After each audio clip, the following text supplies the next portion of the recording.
ನಮಸ್ಕಾರ, ಸುದ್ದಿ ಸಮಯ ಯೂಟ್ಯೂಬ್ ಚಾನೆಲ್ಗೆ ಸ್ವಾಗತ. ಬನ್ನಿ ಕರ್ನಾಟಕದ ಮುಖ್ಯವಾದ ಮಾಹಿತಿಗಳನ್ನು ಡೀಟೇಲ್ ಆಗಿ ನೋಡೋಣ. ಇಡಿ ದಾಳಿ ಮೂಲಕ ಕಾಂಗ್ರೆಸ್ ಟಾರ್ಗೆಟ್ ಮಾಡ್ತಿದ್ದಾರೆ. ಬಿಜೆಪಿಯವರ ಮೇಲೆ ದಾಳಿ ಆಗ್ತಾ ಇಲ್ಲ ಎಂದು ಸಿಎಂ ಸಿದ್ದರಾಮಯ್ಯನವರ ಗಂಭೀರ ಆರೋಪ. ಮತ್ತೊಂದೆಡೆಯಲ್ಲಿ ಸಾರಿಗೆ ನೌಕರರ ಬೇಡಿಕೆ ಈಡೇರಿಸುತ್ತಿಲ್ಲ ಎಂದು ಬಿಜೆಪಿಗರು ಟೀಕೆ ಮಾಡಿದ್ದಕ್ಕೆ ರಾಮಲಿಂಗಾರೆಡ್ಡಿ ಅವರು ತಿರುಗೇಟು ಕೊಟ್ಟಿದ್ದಾರೆ. ನಿಮ್ಮ ನಕಲಿ ಕಾಳಜಿ ಬೇಡ ಎಂದು ವಾಗ್ದಾಳಿ ಮಾಡಿದ್ದಾರೆ. ಸಾಮಾಜಿಕ ಜಾಲತಾಣದಲ್ಲಿ ಒಂದು ಟ್ವೀಟ್ ಕೂಡ ಮಾಡಿದ್ದಾರೆ. ಆ ಬಗ್ಗೆಯೂ ನೋಡೋಣ. ಇನ್ನು ಮತ್ತೊಂದೆಡೆಯಲ್ಲಿ ಗೃಹಲಕ್ಷ್ಮಿಯರಿಗೆ ಮತ್ತೊಂದು ಗುಡ್ ನ್ಯೂಸ್ ಕೊಟ್ಟ ಸರ್ಕಾರ. ನಿಮ್ಮ ಬ್ಯಾಂಕ್ ಖಾತೆಗೆ 6,000 ರೂಪಾಯಿ ಇದುವರೆಗೆ ಜಮಾ ಆಗಿಲ್ವಾ? ಗೃಹಲಕ್ಷ್ಮಿಯರಿಗೆ 3 ಕಂತು ಬಿಡುಗಡೆ ಮಾಡಲಾಗಿದೆ. ನಿಮ್ಮ ಬ್ಯಾಂಕ್ ಖಾತೆಗೆ ಹಣ ಬಂದಿಲ್ಲವೆಂದ್ರೆ ಈ ಮಾಹಿತಿ ಪೂರ್ತಿಯಾಗಿ ನೋಡಿ.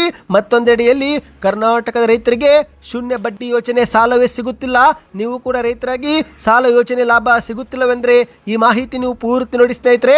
ಮತ್ತೊಂದೆಡೆಯಲ್ಲಿ ಕೆಲಸವಿಲ್ಲದ ಮಂತ್ರಿ ಎಂದಿರುವ ಸಿಎಂ ಸಿದ್ದರಾಮಯ್ಯನವರಿಗೆ ಸವಾಲು ಹಾಕಿದಂತ ಸಚಿವ ಸೋಮಣ್ಣವರು ಏನು ಸವಾಲು ಹಾಕಿದ್ದಾರೆ ಎಂಬುದನ್ನು ಕೂಡ ವಿಡಿಯೋದಲ್ಲಿ ನೋಡೋಣ ಸ್ನೇಹಿತರೆ. ಇನ್ನು ನೀವು ಕೂಡ ಒಂದಕ್ಕಿಂತ ಹೆಚ್ಚು ಸಿಮ್ ಕಾರ್ಡ್ ಯೂಸ್ ಮಾಡುತ್ತಿದ್ರೆ ಮತ್ತು ಅದರಲ್ಲೂ ಏರ್ಟೆಲ್ ಗ್ರಾಹಕರಾಗಿದ್ರೆ ನಿಮಗೊಂದು ಶಾಕಿಂಗ್ ಸುದ್ದಿ. ರೀಚಾರ್ಜ್ ಬೆಲೆ ಏರಿಕೆ ಮಾಡಲಾಗಿದೆ. ಹೊಸ ದರಗಳ ಪಟ್ಟಿ ಬಗ್ಗೆ ಮಾಹಿತಿ ಬಂದಿದೆ ಸ್ನೇಹಿತರೆ. ವಿಡಿಯೋನ ಶುರು ಮಾಡೋಣ. ಅದಕ್ಕಿಂತ ಮೊದಲು ನೀವು ನಮ್ಮ ಸುದ್ದಿ ಸಮಯ ಯೂಟ್ಯೂಬ್ ಚಾನೆಲ್ಗೆ ಮೊದಲು ಬಾರಿ ಭೇಟಿ ಕೊಡ್ತಿದ್ರೆ ದಯವಿಟ್ಟು ಸಬ್ಸ್ಕ್ರೈಬ್ ಮಾಡಿಕೊಳ್ಳಿ. ಪಕ್ಕದಲ್ಲಿ ಕಾಣಿಸೋ ಗಂಟೆ ಕೂಡ ಒತ್ತಿ.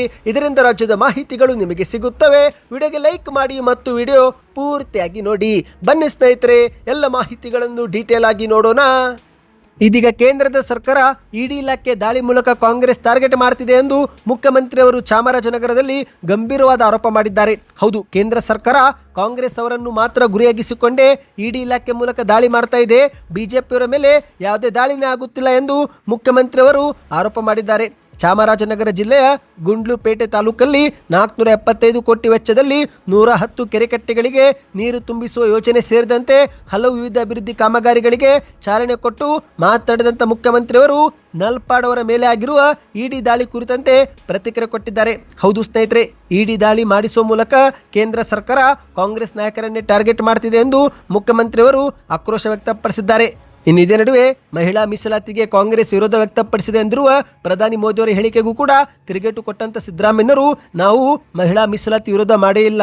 ಇಂದು ಗ್ರಾಮ, ತಾಲೂಕು, ಜಿಲ್ಲಾ ಪಂಚಾಯತ್, ನಗರಸಭೆ, ನಗರ ಪಾಲಿಕೆಗಳಲ್ಲಿ 50% ಮಹಿಳೆಯರಿದ್ದು ಇದಕ್ಕೆ ಕಾಂಗ್ರೆಸ್ ಸರ್ಕಾರವೇ ಕಾರಣ ಎಂದು ಸಿದ್ದರಾಮಯ್ಯನವರು ಹೇಳಿಕೆ ಕೊಟ್ಟಿದ್ದಾರೆ. ಮಹಿಳಾ ಮೀಸಲಾತಿ ಬಿಲ್ಲನ್ನು ಕಾಂಗ್ರೆಸ್ ವಿರೋಧ ಮಾಡ್ತಿದೆ ಎಂದು ಬಿಜೆಪಿಯವರು ಸುಳ್ಳು ಪ್ರಚಾರ ಮಾಡ್ತಿದ್ದಾರೆ. ಆದರೆ ವಾಸ್ತವ ಏನೆಂದರೆ ಸ್ಥಳೀಯ ಸಂಸ್ಥೆಗಳಲ್ಲಿ ಮಹಿಳಾ ಮೀಸಲಾತಿಯನ್ನು ಜಾರಿಗೆ ತಂದಿದ್ದೇ ಕಾಂಗ್ರೆಸ್ ಸರ್ಕಾರ ಎಂದು ಸಿದ್ದರಾಮಯ್ಯನವರು ಹೇಳಿಕೆ ಕೊಟ್ಟಿದ್ದಾರೆ. ಇನ್ನು ಇದೇ ನಡುವೆ ಚಾಮರಾಜನಗರಕ್ಕೆ ಭೇಟಿ ನೀಡಿದರೆ ಅಧಿಕಾರ ಕಳೆದುಕೊಳ್ಳುತ್ತಾರೆ ಎಂಬ ನಂಬಿಕೆ ಕುರಿತಂತೆ ಪ್ರತಿಕ್ರಿಯೆ ಕೊಟ್ಟಂತ ಸಿದ್ದರಾಮಯ್ಯನವರು, ಇದೊಂದು ಮೂಢನಂಬಿಕೆ. ಸಿಎಂ ಆದ ಮೇಲೆ ನಾನು ಸಾಕಷ್ಟು ಬಾರಿ ಚಾಮರಾಜನಗರಕ್ಕೆ ಬಂದು ಭೇಟಿ ಕೊಟ್ಟು ಹೋಗಿದ್ದೇನೆ. ಮೂಢನಂಬಿಕೆಗಳಲ್ಲಿ ನಾನು ನಂಬಿಕೆನೇ ಇಡೋಲ್ಲ. ಇನ್ನು ಚಾಮರಾಜನಗರಕ್ಕೆ ಬಂದಷ್ಟು ನನ್ನ ಕುರ್ಚಿ ಗಟ್ಟಿಯಾಗುತ್ತಿದೆ ಎಂದು ಸಿಎಂ ಸಿದ್ದರಾಮಯ್ಯನವರು ಹೇಳಿಕೆ ಕೊಟ್ಟಿದ್ದಾರೆ. ಬನ್ನಿ ಸ್ನೇಹಿತರೆ, ಮತ್ತೊಂದು ಮಾಹಿತಿಗೆ ಹೋಗೋಣ. ರಾಜ್ಯದ ಕಾಂಗ್ರೆಸ್ ಸರ್ಕಾರ ಜಾರಿಗೆ ತಂದಿರುವ ಪಂಚ ಗ್ಯಾರಂಟಿ ಯೋಜನೆಗಳಲ್ಲಿ ಶಕ್ತಿ ಯೋಜನೆಯೂ ಕೂಡ ಒಂದಾಗಿದ್ದು ಮಹಿಳೆಯರಿಗೆ ತುಂಬಾನೇ ಅನುಕೂಲವಾಗಿದೆ. ಹೌದು, ರಾಜ್ಯಾದ್ಯಂತ ಆಧಾರ್ ಕಾರ್ಡ್ ತೋರಿಸುವ ಮೂಲಕ ಎಲ್ಲಾ ಜಿಲ್ಲೆಗಳಿಗೆ ಮಹಿಳೆಯರು ಉಚಿತವಾಗಿ ಪ್ರಯಾಣ ಮಾಡಬಹುದು. ಆದರೆ ಇದೇ ಒಂದು ಶಕ್ತಿ ಯೋಜನೆ ಜಾರಿಗೆ ಬಂದಾಗಲಿಂದ 4 ಸಾರಿಗೆ ನಿಗಮಗಳು ಸಂಕಷ್ಟದಲ್ಲಿವೆ ಎಂಬ ಆರೋಪಗಳು ಕೇಳಿಬಂದಿವೆ. ಮತ್ತೊಂದೆಡೆಯಲ್ಲಿ ಬಿಜೆಪಿ ರಾಜ್ಯಾಧ್ಯಕ್ಷ BY ವಿಜಯೇಂದ್ರ ಅವರು ನೌಕರರ ಬೇಡಿಕೆ ಈಡೇರಿಸಬೇಕು ಎಂದು ಸರ್ಕಾರಕ್ಕೆ ಆಗ್ರಹ ಮಾಡಿದ್ದು, ಇದೇ ವಿಚಾರಕ್ಕೆ ಸಾರಿಗೆ ಸಚಿವ ರಾಮಲಿಂಗಾರೆಡ್ಡಿ ಅವರು ಖಡಕ್ ಆಗಿನೇ ತಿರುಗೇಟು ಕೊಟ್ಟಿದ್ದಾರೆ. ಹೌದು ಸ್ನೇಹಿತರೆ, ಸಾಮಾಜಿಕ ಜಾಲತಾಣದಲ್ಲಿ ಟ್ವೀಟ್ ಮಾಡುವ ಮೂಲಕ ನಿಮ್ಮ ನಕಲಿ ಕಾಳಜಿ ಬೇಡ ಎಂದು ವ್ಯಂಗ್ಯವಾಡಿದ್ದಾರೆ. ನೀವು ಸ್ಕ್ರೀನ್ ಮೇಲೆ ಈಗ ಒಂದು ಟ್ವೀಟ್ ನೋಡ್ತಿರಬಹುದು ಸ್ನೇಹಿತರೆ. ಇದು ಸಾರಿಗೆ ಸಚಿವರಾಗಿರುವ ರಾಮಲಿಂಗಾರೆಡ್ಡಿ ಅವರು ಮಾಡಿದ ಟ್ವೀಟ್ ಆಗಿದೆ. BY ವಿಜಯೇಂದ್ರ ಅವರೇ, ನಿಮ್ಮ ಈ ನಕಲಿ ಕಾಳಜಿಯ ಮುಖವಾಡವನ್ನು ಕಳಚಿಡಿ. ಸಾರಿಗೆ ಸಂಸ್ಥೆ ಇವತ್ತು ಈ ಸ್ಥಿತಿಗೆ ತಲುಪಲು ನಿಮ್ಮ ಪೂಜ್ಯ ತಂದೆ ಶ್ರೀ BS ಯಡಿಯೂರಪ್ಪ ಮತ್ತು BS ಬೊಮ್ಮಾಯಿಯವರ ಕಾಲದ ಆಡಳಿತವೇ ಕಾರಣ. ಅಂದು ಅಧಿಕಾರದ ಅಮಲಿನಲ್ಲಿ ನೌಕರರ ಹೊಟ್ಟೆ ಮೇಲೆ ಹೊಡೆದ ನೀವು ಇಂದು ಯಾವ ಮುಖ ಇಟ್ಟುಕೊಂಡು ಉಪದೇಶ ಮಾಡುತ್ತಿದ್ದೀರಿ ಎಂದು ರಾಮಲಿಂಗಾರೆಡ್ಡಿ ಅವರು ಪ್ರಶ್ನೆ ಮಾಡಿದ್ದಾರೆ. ನಿಮಗೆ ವಿಷಯದ ಅರಿವಿಲ್ಲ, ಕೇವಲ ಪ್ರಚಾರದ ಹಪ್ಪಹಪ್ಪಿ ಮಾತ್ರ ಇದೆ. ನಿಮ್ಮ ಹಳೆಯ ಪಾಪದ ರಾಶಿಯನ್ನು ನಾವೇ ಪದೇ ಪದೇ ಅಗೆದು ತೆಗೆಯಬೇಕಾಗಿರುವುದು ಈ ರಾಜ್ಯದ ಅತಿ ದೊಡ್ಡ ದುರಂತ. ಇನ್ನಾದರೂ ಜನರನ್ನು ದಾರಿ ತಪ್ಪಿಸುವ ಈ ಪೊಳ್ಳು ಹಾರಾಟಗಳನ್ನು ನಿಲ್ಲಿಸಿ ನಿಮ್ಮ ಕಾಲದ ಅಧಃಪತನಕ್ಕೆ ಮೊದಲು ಉತ್ತರ ಕೊಡಿ ಎಂದು ರಾಮಲಿಂಗಾರೆಡ್ಡಿ ಅವರು ಟ್ವೀಟ್ ಮಾಡಿದ್ದಾರೆ. ಸಾರಿಗೆ ಸಂಸ್ಥೆಗಳ ಇತಿಹಾಸದಲ್ಲಿಯೇ ಮೊದಲ ಬಾರಿಗೆ 15 ದಿವಸಗಳ ಕಾಲ ಮುಷ್ಕರ ಮಾಡಿಸಿ ತಿಂಗಳು ಕಾಲ ಮುಷ್ಕರ ಮಾಡುವುದಕ್ಕೆ ಅಡಿಪಾಯ ಹಾಕಿಕೊಟ್ಟಿರುವ ಕೀರ್ತಿ ನಿಮಗೆ ಸಲ್ಲಬೇಕು. ಇನ್ನು ನಿಮ್ಮ ಅವಧಿಯಲ್ಲಿ 2 ಬಾರಿ ಮುಷ್ಕರ ನಡೆದಿರುವುದು ದಾಖಲೆಯಾಗಿದೆ.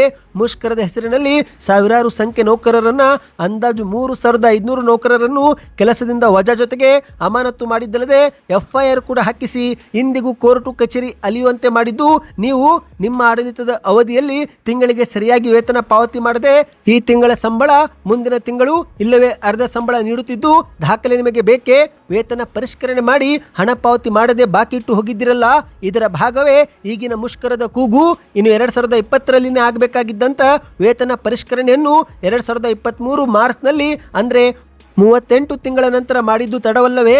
ಈಗ ತಾವು ವೇತನ ಪರಿಷ್ಕರಣೆ ತಡವಾಗಿರುವ ಬಗ್ಗೆ ಮಾತನಾಡುವುದಕ್ಕೆ ಯಾವ ನೈತಿಕತೆ ಇದೆ?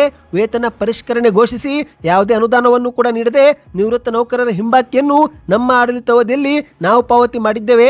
ಇನ್ನು 2019ರಿಂದ 2023ರ ಅವಧಿಯಲ್ಲಿ ರಾಜ್ಯದ 4 ರಸ್ತೆ ಸಾರಿಗೆ ಸಂಸ್ಥೆಗಳಲ್ಲಿ ಸಮರ್ಪಕವಾಗಿ ಹೊಸ ಬಸ್ಸುಗಳು ಕೂಡ ಸೇರ್ಪಡೆಯಾಗದೆ ಮತ್ತು ಹೊಸ ನೇಮಕಾತಿಯು ಕೂಡ ಸ್ಥಗಿತವಾಗಿತ್ತು ಎಂದು ರಾಮಲಿಂಗಾರೆಡ್ಡಿ ಅವರು ಟ್ವೀಟ್ ಮಾಡಿದ್ದಾರೆ. ಬನ್ನಿ ಸ್ನೇಹಿತರೆ, ಮತ್ತೊಂದು ಮಾಹಿತಿಗೆ ಹೋಗೋಣ. ನೀವು ಕೂಡ ರೈತರಾಗಿದ್ದು ನಿಮಗೆ ಸಾಲ ಸೌಲಭ್ಯ ಸಿಗುತ್ತಿಲ್ಲವೆಂದರೆ ನಿಮ್ಮ ಊರಿನ ಹೆಸರನ್ನು ಕಮೆಂಟ್ ಮಾಡಿ. ಹೌದು, ಕರ್ನಾಟಕದಲ್ಲಿ ಖಾಸಗಿ ಸಾಲದ ಬಲೆಗೆ ಸಿಲುಕಿ ರೈತರು ಆತ್ಮಹತ್ಯೆ ಮಾಡಿಕೊಳ್ಳುತ್ತಿರುವ ಘಟನೆ ಹೆಚ್ಚಾಗುತ್ತಿರುವ ನಡುವೆನೇ ಅವರಿಗೆ ನೆರವಾಗಬೇಕಾಗಿದ್ದಂತ ಸಹಕಾರಿ ಸಂಘಗಳೇ ಇದೀಗ ಹಣದ ಕೊರತೆಯಿಂದ ಸಂಕಷ್ಟಕ್ಕೆ ಸಿಲುಕಿರುವ ಮಾಹಿತಿಯೊಂದು ಮುನ್ನೆಲೆಗೆ ಬಂದಿದೆ.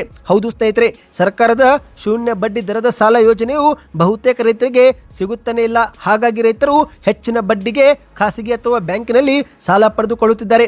ಹೌದು ಸ್ನೇಹಿತರೆ, ಮಾಧ್ಯಮ ವರದಿಯ ಪ್ರಕಾರ ನಬಾರ್ಡ್ ಸಂಸ್ಥೆಯಿಂದ 4% ಬಡ್ಡಿ ದರದಲ್ಲಿ ದೊರೆಯುತ್ತಿದ್ದಂತ ಈ ಒಂದು ಸಾಲ ಕಡಿತವಾಗಿದೆ. ಹೌದು, 2024-25ರಲ್ಲಿ ರಾಜ್ಯಕ್ಕೆ 58% ಸಾಲ ಕಡಿತ ಮಾಡಲಾಗಿದೆ ಸ್ನೇಹಿತರೆ. ಇದರಿಂದಲೇ ರೈತರಿಗೆ ಶೂನ್ಯ ಬಡ್ಡಿ ಸಾಲ ಸಿಗುತ್ತಿಲ್ಲ. ಹೌದು, ವರ್ಷಕ್ಕೆ ಸುಮಾರು 5,600 ಕೋಟಿ ಇದ್ದಂತ ಸಾಲ 2,300 ಕೋಟಿಗೆ ಇಳಿದ ಪರಿಣಾಮ ಬಹುತೇಕ ರೈತರು ಶೂನ್ಯ ಬಡ್ಡಿ ಸಾಲದಿಂದ ವಂಚಿತರಾಗಿದ್ದಾರೆ. ಇದರ ಜೊತೆಗೆ ಸ್ನೇಹಿತರೆ, ನಬಾರ್ಡ್ ಇದೀಗ ಹೆಚ್ಚಿನ ಸಾಲಗಳಿಗೆ 8% ಬಡ್ಡಿ ವಿಧಿಸುತ್ತಿರುವುದರಿಂದಲೇ ಇತರ ಸಹಕಾರಿ ಸಂಘಗಳು ದುಬಾರಿ ಬಡ್ಡಿಯಲ್ಲಿ ಸಾಲ ಪಡೆಯಲು ಹಿಂದೆಟ್ಟು ಹಾಕುತ್ತಿವೆ. ಹೌದು ಸ್ನೇಹಿತರೆ, ಸಹಕಾರಿ ಸಂಘಗಳು ನಬಾರ್ಡ್ನಿಂದ ಸಾಲ ಪಡೆದು ರೈತರಿಗೆ ನೀಡಲು ಹಿಂಜರಿಯುತ್ತಿವೆ. ಯಾಕಂದ್ರೆ ನಬಾರ್ಡ್ನಿಂದ ಹೆಚ್ಚುವರಿ ಸಾಲದ ಬಡ್ಡಿ ಹಾಕಲಾಗ್ತಾ ಇದೆ. ಒಂದೊಮ್ಮೆ ರೈತರು ಸರಿಯಾದ ಸಮಯಕ್ಕೆ ಪಾವತಿ ಮಾಡಲಿಲ್ಲವೆಂದರೆ ಆಗ ಸಹಕಾರಿ ಸಂಘಗಳು ನಬಾರ್ಡ್ಗೆ ಪಾವತಿ ಮಾಡುವಲ್ಲಿ ವಿಫಲವಾಗುತ್ತವೆ. ಇದರಿಂದ ಸಂಘಗಳು ದಿವಾಳಿ ಆಗುವ ಸಾಧ್ಯತೆ ಇರುತ್ತೆ. ಹಾಗಾಗಿನೇ ಸಹಕಾರಿ ಸಂಘಗಳು ಕೂಡ ಈಗ ನಬಾರ್ಡ್ನಿಂದ ಸಾಲ ಪಡೆಯಲು ಹಿಂಜರಿಯುತ್ತಿವೆ. ನೀವು ಕೂಡ ಸಾಲದ ನಿರೀಕ್ಷೆಯಲ್ಲಿದ್ದರೆ ಕಮೆಂಟ್ ಮಾಡಿ ಸ್ನೇಹಿತರೆ. ಬನ್ನಿ ಈಗ ಮತ್ತೊಂದು ಮಾಹಿತಿಗೆ ಹೋಗೋಣ. ನಿಮ್ಮ ಬ್ಯಾಂಕ್ ಖಾತೆಗೆ ಗೃಹಲಕ್ಷ್ಮಿ ಯೋಜನೆಯಡಿಯಲ್ಲಿ ಕಳೆದ 2 ತಿಂಗಳ ಅವಧಿಯಲ್ಲಿ 6,000 ರೂಪಾಯಿ ಜಮಾ ಆಯ್ತಾ? ಕಮೆಂಟ್ ಮಾಡಿ. ಹೌದು ಸ್ನೇಹಿತರೆ, ಗೃಹಲಕ್ಷ್ಮಿಯರಿಗೆ ಈಗ ಗುಡ್ ನ್ಯೂಸ್ ಬಂದಿದೆ. 3 ತಿಂಗಳ ಬಾಕಿ ಕಂತನ್ನು ಜಮೆ ಮಾಡಲಾಗಿದೆ. ಹೌದು, 2 ತಿಂಗಳ ಅವಧಿಯಲ್ಲಿ ಸರ್ಕಾರ 3 ಕಂತು ಹಾಕುವ ಮೂಲಕ ಸಾಕಷ್ಟು ಫಲಾನುಭವಿಗಳಿಗೆ 6,000 ರೂಪಾಯಿ ಜಮೆ ಮಾಡಿದೆ. ಇನ್ನು ಇತ್ತೀಚೆಗೆ ಚಿತ್ರದುರ್ಗ ಜಿಲ್ಲೆ ಫಲಾನುಭವಿಗಳಿಗೆ 29ನೇ ಕಂತು ಕೂಡ ಜಮಾ ಆಗಿರುವ ಬಗ್ಗೆ ಮಾಹಿತಿ ಬಂದಿದೆ. ಹೌದು, ಚಿತ್ರದುರ್ಗ ಜಿಲ್ಲೆಯಲ್ಲಿ ಒಟ್ಟು 3,88,000 ಫಲಾನುಭವಿಗಳಿದ್ದು ಇವರ ಬ್ಯಾಂಕ್ ಖಾತೆಗೆ 29ನೇ ಕಂತು ಬಿಡುಗಡೆ ಮಾಡಲಾಗಿದೆ. ಕರ್ನಾಟಕದ ಕಾಂಗ್ರೆಸ್ ಸರ್ಕಾರ 77,66,82,000 ಹಣವನ್ನು ಈ ಜಿಲ್ಲೆಗೆ ಬಿಡುಗಡೆ ಮಾಡಿದೆ ಎಂದು ವರದಿಯಾಗಿದೆ. ಇನ್ನು ಚಿತ್ರದುರ್ಗ ಮಾತ್ರವಲ್ಲದೆ ಧಾರವಾಡ, ಬಾಗಲಕೋಟೆ, ಗದಗ ಸೇರಿದಂತೆ ಉತ್ತರ ಕರ್ನಾಟಕದ ಬಹುತೇಕ ಜಿಲ್ಲಾ ಫಲಾನುಭವಿಗಳಿಗೆ ಏಪ್ರಿಲ್ ತಿಂಗಳಲ್ಲಿ 2,000 ರೂಪಾಯಿ ಜಮಾ ಆಗಿರುವುದು ದೃಢಪಟ್ಟಿದೆ. ಸ್ನೇಹಿತರೆ, ನಿಮ್ಮ ಬ್ಯಾಂಕ್ ಖಾತೆಗೆ 2,000 ರೂಪಾಯಿ ಬಂದಿದ್ರೆ ಕಮೆಂಟ್ ಮಾಡಿ. ಹೌದು, ಗೃಹಲಕ್ಷ್ಮಿ ಯೋಜನೆ ಮೂಲಕವೇ ಇಂದು ಲಕ್ಷಾಂತರ ಮಹಿಳೆಯರು ತಮ್ಮ ಬದುಕು ಕಟ್ಟಿಕೊಂಡಿದ್ದಾರೆ. ಮನೆಯ ಖರ್ಚು, ಮಕ್ಕಳ ಶಿಕ್ಷಣ, ಆರೋಗ್ಯ ಸೇರಿದಂತೆ ಸಣ್ಣ ಉಳಿತಾಯಕ್ಕೆ ಈ ಒಂದು ಹಣವನ್ನು ಬಳಸುತ್ತಿದ್ದಾರೆ. ಅಂದಹಾಗೆ ಸ್ನೇಹಿತರೆ, ಕಾಂಗ್ರೆಸ್ ಸರ್ಕಾರ ಇದುವರೆಗೆ 29ನೇ ಕಂತು ಜಮೆ ಮಾಡಿದ್ರೂ ಕೂಡ ಸಾಕಷ್ಟು ಫಲಾನುಭವಿಗಳು ಇನ್ನೂ KYC ಮಾಡಿಕೊಂಡಿಲ್ಲವಂತೆ. ಹೌದು, KYC ಮತ್ತು NPCI ಮ್ಯಾಪಿಂಗ್ ಮಾಡಿಲ್ಲವೆಂದರೆ ಸರ್ಕಾರ ಹಣ ಬಿಡುಗಡೆ ಮಾಡಿದ್ರೂ ನಿಮ್ಮ ಬ್ಯಾಂಕ್ ಖಾತೆಗೆ ಜಮೆ ಆಗೋದಿಲ್ಲ. ಹಾಗಾಗಿ ಸ್ನೇಹಿತರೆ, ಯಾರೆಲ್ಲ ಫಲಾನುಭವಿಗಳಿಗೆ ಕಳೆದ 1 ವರ್ಷದಿಂದ ಹಣ ಜಮಾ ಆಗಿಲ್ಲವೋ ಅಂಥವರು ಬ್ಯಾಂಕ್ ಶಾಖೆಗೆ ಭೇಟಿ ಕೊಟ್ಟು KYC ಪ್ರಕ್ರಿಯೆ ಮತ್ತು NPCI ಮ್ಯಾಪಿಂಗ್ ಬಗ್ಗೆ ಸ್ಟೇಟಸ್ ಅನ್ನ ಚೆಕ್ ಮಾಡಿಕೊಳ್ಳಿ. ಬನ್ನಿ ಮತ್ತೊಂದು ಮಾಹಿತಿಗೆ ಹೋಗೋಣ. ಇತ್ತೀಚೆಗೆ ಮುಖ್ಯಮಂತ್ರಿ ಸಿದ್ದರಾಮಯ್ಯನವರು ದಾವಣಗೆರೆ ಉಪಚುನಾವಣಾ ಸಮಯದಲ್ಲಿ ಕೇಂದ್ರದ ಸಚಿವರಾಗಿರುವ ಸೋಮಣ್ಣವರ ವಿರುದ್ಧ ಒಂದು ಶಾಕಿಂಗ್ ಹೇಳಿಕೆಯನ್ನು ಕೊಟ್ಟಿದ್ರು. ಅದೇನೆಂದರೆ ಕೆಲಸವಿಲ್ಲದ ಮಂತ್ರಿ ಎಂದು ಕಿಡಿಕಾರಿದ್ರು. ಅಷ್ಟು ಮಾತ್ರವಲ್ಲದೆ ಸಿಎಂ ಕುರ್ಚಿ ಬಗ್ಗೆ ಮಾತನಾಡಲು ಸೋಮಣ್ಣ ಏನು ಕಾಂಗ್ರೆಸ್ನ ಹೈಕಮಾಂಡೇ ಎಂದು ಕೂಡ ಮಾಧ್ಯಮಗಳ ಮುಂದೆ ಪ್ರಶ್ನೆ ಮಾಡಿದ್ರು. ಈ ಎಲ್ಲ ಪ್ರಶ್ನೆಗಳಿಗೆ ಈಗ ಕೇಂದ್ರದ ಸಚಿವ ಸೋಮಣ್ಣವರು ತಿರುಗೇಟು ಕೊಟ್ಟಿದ್ದಾರೆ. ಹೌದು ಸ್ನೇಹಿತರೆ, ಮುಖ್ಯಮಂತ್ರಿ ಸಿದ್ದರಾಮಯ್ಯರ ವಿರುದ್ಧ ಕೇಂದ್ರದ ಸಚಿವ ಸೋಮಣ್ಣವರು ವಾಗ್ದಾಳಿ ನಡೆಸಿದ್ದಾರೆ. ತಮ್ಮನ್ನು ಕೆಲಸವಿಲ್ಲದ ಮಂತ್ರಿ ಎಂದು ಹೇಳಿಕೆ ಕೊಟ್ಟಿರುವ ಸಿದ್ದರಾಮಯ್ಯರ ವಿರುದ್ಧ ಕಿಡಿಕಾರಿದ್ದಾರೆ. ಹೌದು, ದಾವಣಗೆರೆಯಲ್ಲಿ ಮಾತನಾಡಿದಂಥ ಸೋಮಣ್ಣವರು ಅಂಕಿಅಂಶಗಳನ್ನು ಮುಂದಿಟ್ಟು ಅವರು ಹೇಳಲಿ, ಆಗ ಗೊತ್ತಾಗುತ್ತೆ ನಾನು ಕೆಲಸವಿಲ್ಲದವನ ಅಥವಾ ಸಿಎಂ ಸಿದ್ದರಾಮಯ್ಯನವರು ಕೆಲಸ ಇಲ್ಲದವರ ಎಂದು ತಿರುಗೇಟು ಕೊಟ್ಟಿದ್ದಾರೆ. ಬೇಕಾದರೆ ಚುನಾವಣೆ ಮುಗಿದ ಮೇಲೆ ಸಿದ್ದರಾಮಯ್ಯನವರು ಬಂದು ನಮ್ಮ ಕಚೇರಿಯಲ್ಲಿ 1 ಗಂಟೆ ಇರಲಿ ಸಾಕು, ನಾನು ಕೂಡ ಅವರ ಕಚೇರಿಯಲ್ಲಿ 1 ತಿಂಗಳು ಇರುತ್ತೇನೆ. ಸಿದ್ದರಾಮಯ್ಯನವರು ಇನ್ನು ಹಳೆಯ ಕಾಲದಲ್ಲೇ ಇದ್ದಾರೆ. ತಾಂತ್ರಿಕ ವ್ಯವಸ್ಥೆ ಬಹಳಷ್ಟು ಮುಂದುವರೆದಿದೆ. ಇದನ್ನು ಸಿದ್ದರಾಮಯ್ಯನವರು ಅರ್ಥ ಮಾಡಿಕೊಳ್ಳಬೇಕು. ಇನ್ನು ಈ ಒಂದು ಹಿಂದೆ ಇದ್ದ ಸಿದ್ದರಾಮಯ್ಯನವರು ಈಗ ಇಲ್ಲ. ಆ ಸಿದ್ದರಾಮಯ್ಯ ಎಲ್ಲೋ ಕಳೆದು ಹೋಗಿ ಎಷ್ಟೋ ದಿನ ಆಗಿ ಹೋಗಿದೆ. ಈಗಿರುವ ಸಿದ್ದರಾಮಯ್ಯನವರು ಕೇವಲ ನಿಂದನೆ ಮಾಡುವವರು ಎಂದು ಮಾಧ್ಯಮಗಳ ಮುಂದೆ ವಾಗ್ದಾಳಿ ಮಾಡಿದ್ದಾರೆ. ಇನ್ನೊಬ್ಬರ ಬಗ್ಗೆ ಮಾತನಾಡುವಾಗ ಅಂಕಿಅಂಶ ಇಟ್ಟುಕೊಂಡವರು ಮಾತನಾಡಲಿ. ಇನ್ನೊಬ್ಬರ ಬಗ್ಗೆ ಮಾತನಾಡುವಾಗ ನೀವು ರಾಜ್ಯದ ಮುಖ್ಯಮಂತ್ರಿ ಎಂಬುದನ್ನು ಮರೆಯಬೇಡಿ. CM ಸ್ಥಾನದಿಂದ ಹೋದ ಮೇಲೆ ಏನು ಬೇಕಾದರೂ ಮಾತನಾಡಿ, ಆದರೆ ಆ ಹುದ್ದೆಯಲ್ಲಿದ್ದಾಗ ಈ ರೀತಿ ಮಾತನಾಡುವುದು ಸರಿಯಲ್ಲ. ನಾನು ಕೇಂದ್ರದ ಸಚಿವ, ಜವಾಬ್ದಾರಿಯುತ ಸ್ಥಾನದಲ್ಲಿರುವ ಒಬ್ಬ ಜನಪ್ರತಿನಿಧಿ. ಹಾಗಾಗಿ ಇನ್ನು ಮುಂದೆ ಆದರೂ CM ಸಿದ್ದರಾಮಯ್ಯನವರು ಗಾಂಭೀರ್ಯತೆಯಿಂದ ನಡೆದುಕೊಂಡು ಮಾತನಾಡಲಿ ಎಂದು ಮಾಧ್ಯಮಗಳ ಮುಂದೆ ಕಿಡಿಕಾರಿದ್ದಾರೆ. ಬನ್ನಿ ಸ್ನೇಹಿತರೆ, ಕೊನೆಯ ಮಾಹಿತಿಗೆ ಹೋಗೋಣ. ನಿಮ್ಮ ಹತ್ತಿರವೂ ಕೂಡ ಒಂದಕ್ಕಿಂತ ಹೆಚ್ಚು ಸಿಮ್ ಕಾರ್ಡ್ ಇದ್ರೆ ಯಾವ ಸಿಮ್ ಕಾರ್ಡ್ ಇದೆ ಕಮೆಂಟ್ ಮಾಡಿ. ಅಪ್ಪಿತಪ್ಪಿ ನಿಮ್ಮ ಹತ್ತಿರ ಏರ್ಟೆಲ್ ಸಿಮ್ ಇದ್ರೆ ನೀವು ಇನ್ನು ಮುಂದೆ ಹೆಚ್ಚಿಗೆ ಹಣವನ್ನು ಕಟ್ಟಬೇಕಾಗುತ್ತೆ. ಹೌದು ಸ್ನೇಹಿತರೆ, ರೀಚಾರ್ಜ್ ಬೆಲೆ ಏರಿಕೆ ಮಾಡಲಾಗಿದೆ. ಪ್ರಮುಖ ಟೆಲಿಕಾಂ ಸಂಸ್ಥೆಯಾದ ಏರ್ಟೆಲ್ ತನ್ನ ಪ್ರೀಪೇಡ್ ಬಳಕೆದಾರರಿಗೆ ದೊಡ್ಡ ಶಾಕ್ ಕೊಟ್ಟಿದೆ. ತನ್ನ ಜನಪ್ರಿಯ ರೀಚಾರ್ಜ್ ಪ್ಲಾನ್ಗಳ ಬೆಲೆಯನ್ನು ಹೆಚ್ಚಿಗೆ ಮಾಡುವುದರ ಜೊತೆಗೆ ಅವುಗಳಲ್ಲಿ ಸಿಗುತ್ತಿದ್ದಂಥ ಕೆಲವು ಪ್ರಮುಖ ಪ್ರಯೋಜನಗಳನ್ನು ಕೂಡ ಗುಟ್ಟಾಗಿ ತೆಗೆದುಹಾಕಿದೆ. ಹೌದು ಸ್ನೇಹಿತರೆ, ಒಂದು ಕಡೆಯಲ್ಲಿ ಭಾರತದಲ್ಲಿ ಈ ಒಂದು ಸಿಮ್ ಕಂಪನಿ ಮ್ಯಾನೇಜ್ಮೆಂಟ್ನವರು ಈ ಒಂದು ಬೆಲೆಗಳು ಕಡಿಮೆ ಇವೆ ಎಂದು ಹೇಳುತ್ತಿದ್ದಾರೆ.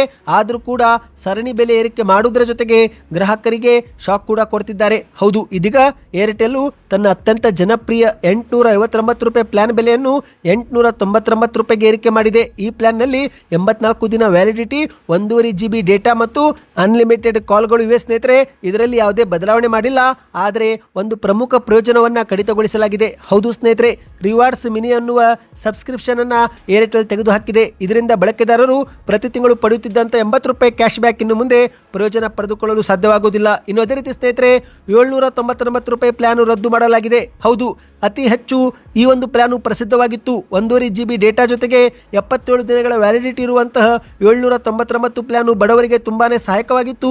ಆದರೆ ಈ ಒಂದು ಪ್ಲಾನ್ ಅನ್ನೇ ಈಗ ಸಂಪೂರ್ಣವಾಗಿ ರದ್ದು ಮಾಡಲಾಗಿದೆ. ಸ್ನೇಹಿತರೆ, ನಿಮ್ಮ ಹತ್ತಿರವೂ ಕೂಡ ಏರ್ಟೆಲ್ ಸಿಮ್ ಇದ್ರೆ ಕಮೆಂಟ್ ಅಲ್ಲಿ ಏರ್ಟೆಲ್ ಎಂದು ಕಮೆಂಟ್ ಮಾಡ್ತಾ ವಿಡಿಯೋಗೆ ಲೈಕ್ ಮಾಡಿ, ಚಾನಲ್ಗೆ ಸಬ್ಸ್ಕ್ರೈಬ್ ಮಾಡ್ಕೊಳ್ಳಿ.